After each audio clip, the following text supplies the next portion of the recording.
I was halfway through my morning coffee when I opened the letter, and I nearly spit it out.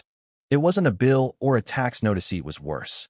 The crisp, official-looking document declared that my 50-acre ranch, the same land my grandfather toiled over, the same land I'd sunk my blood, sweat, and hard-earned cash into, was no longer fully mine. The Homeowners Association, a group I'd never joined, had decided without my knowledge or consent that my ranch was now community land for the entire neighborhood. I blinked, reread the words, and laughed out loud.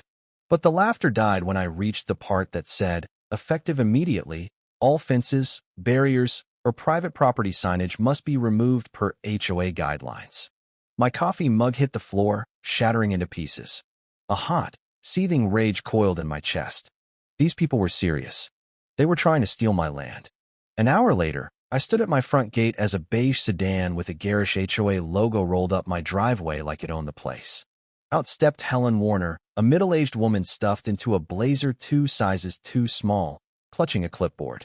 She strutted toward me with the confidence of someone who'd never faced real consequences. 2 other HOA board members, just as smug and overdressed, trailed her like buzzards circling a corpse. "Mr. Hayes," she said, her voice dripping with fake sweetness, "we sent you the notice about the community land designation. We're here to discuss next steps." I crossed my arms and stared, letting the silence stretch until it squirmed. "Next steps?" I said finally. "Yeah, I've got a next step. It's called trespassing laws." Helen chuckled, the kind of laugh that said she thought I was a charming idiot. "Oh, there's a misunderstanding," she said. "Our board voted unanimously to include your land under HOA jurisdiction, since it's historically been accessible for community hiking and leisure." Historically? I cut in. "The only thing this land's been used for is ranching." Helen flashed a patronizing smile. "It's under our jurisdiction now." I stared, waiting for the punchline. None came. She believed this garbage. The 2 board members nodded like trained puppets, and I fought the urge to chuck something. Instead, I exhaled and kept my voice steady. "Let me get this straight. You people, who don't own a single speck of dirt on this land, held a vote and decided my private property belongs to you." Helen tilted her head, like she was explaining colors to a toddler. "Not to us, Mr. Hayes. To the community." I was still grappling with the insanity when a blue SUV pulled up. A family of 4 parents, 2 kids, and a Labrador piled out and headed toward my pasture like it was a state park. "Whoa, whoa," I shouted, marching over. "What do you think you're doing?" The dad, a balding guy in a polo shirt, grinned like I was the intruder. "Helen said the HOA opened this land for public use," he said, tossing a frisbee to his kid. "Thought we'd check it out." Helen, who'd followed me, put a hand on my shoulder like we were buddies. "This is what we mean, Tom, community members enjoying their space." I shrugged her off. "This isn't their space.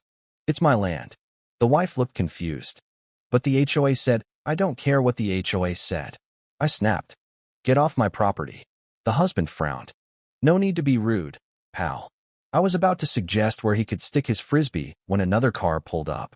Then another. People were arriving with picnic baskets, like I'd invited them for a barbecue. My ranch was being invaded, and I was trapped in a fever dream. I spun to Helen, my patience gone. "Get these people off my land. Now." Her eyes widened in mock surprise. "There's no need for hostility, Tom. This transition will be smoother if we cooperate." I stepped closer, voice low. "Helen, I swear on my granddad's grave, if you don't leave, I'll escort you out with a garden hose." Her smugness flickered, but she recovered. "Well," she sniffed, adjusting her blazer, "we'll have to escalate this." She stormed to her car, her lackeys scurrying behind. The trespassers, sensing trouble, shuffled back to their vehicles. As Helen drove off, she shot me a look. "You'll hear from our lawyer." I grinned, slow and sharp. "You'll hear from my shotgun." The moment they were gone, I called Daniel Holt, my lawyer. Daniel wasn't just any attorney specialized in crushing overzealous HOAs. He picked up on the first ring. "Daniel, I've got a problem," I said. 20 minutes later, I was in his office, laying out the story. He listened, jotting notes, then leaned back, chewing his pen. "Classic HOA land grab," he sighed. "They've got no legal ground, but they're betting you'll cave." I frowned. "So how do I stop them?" Daniel smirked. You don't just stop them. You fight dirty. I leaned forward. I'm all ears. He tapped his desk. Make your land unusable for them.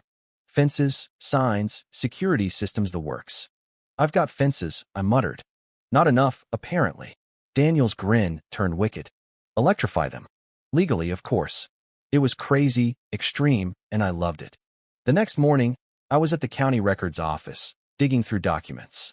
As expected, my land was never under HOA control, never signed over, never up for grabs.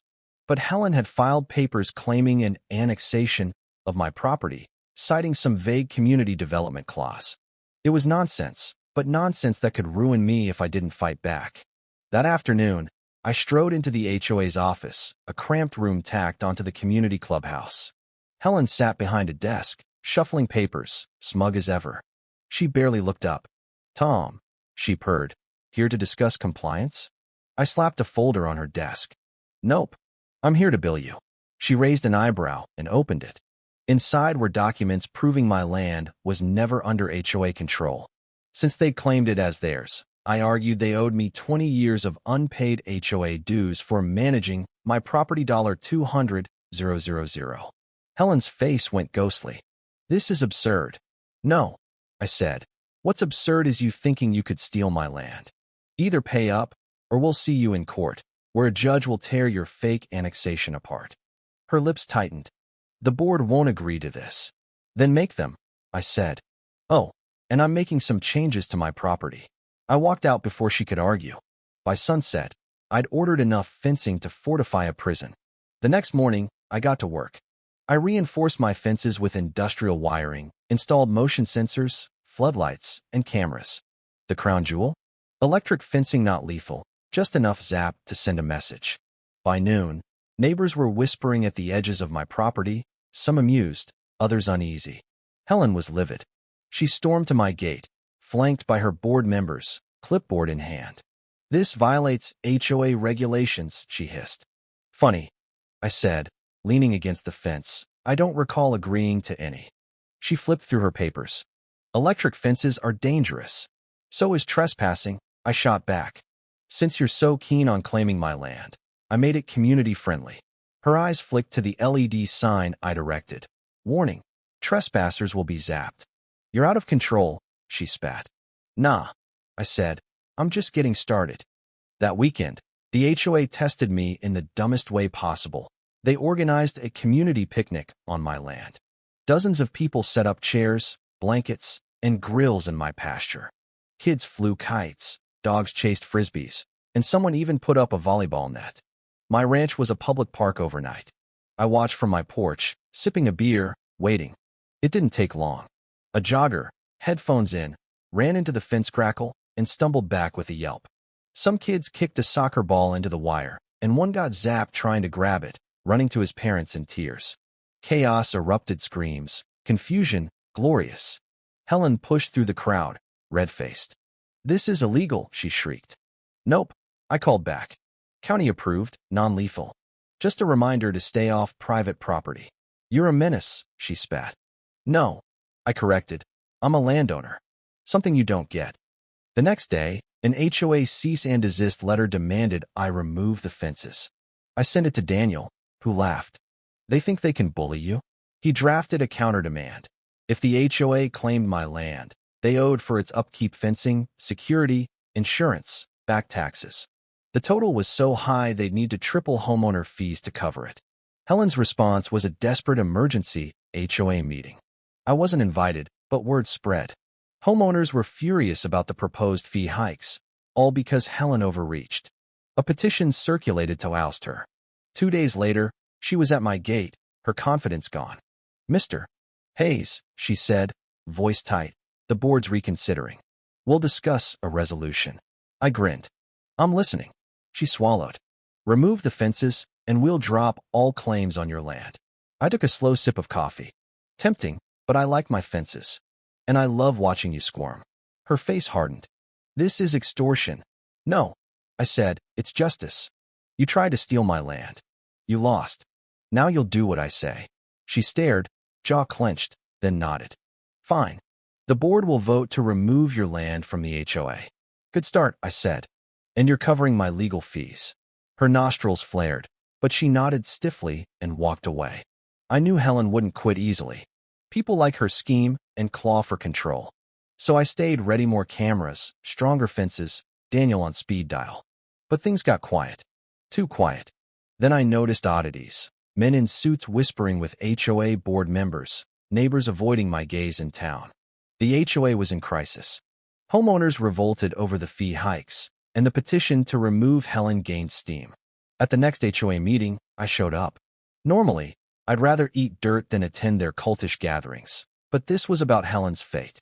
I took a seat in the back, arms crossed, watching the chaos. Helen walked in. No smugness, just barely contained panic. An elderly man, Mr. Carter, stood first. He'd once backed Helen, but now looked furious. "We've had enough," he said. "Under your leadership, this HOA's become a dictatorship. You overstepped, cost us thousands, and nearly got us sued." Murmurs of agreement spread. A woman cut in. "You said Hayes' land was legally ours. You lied. Now my family's stuck with a $5,000 fee hike." Helen's face reddened. "I acted in the community's best interest." "No." I called from the back, standing. "You acted for yourself." All eyes turned. "Helen tried to steal my land," I said. "When bullying failed, she buried me in paperwork. She failed, and now she's scrambling." Helen's lips thinned. "You don't belong to this HOA, Hayes."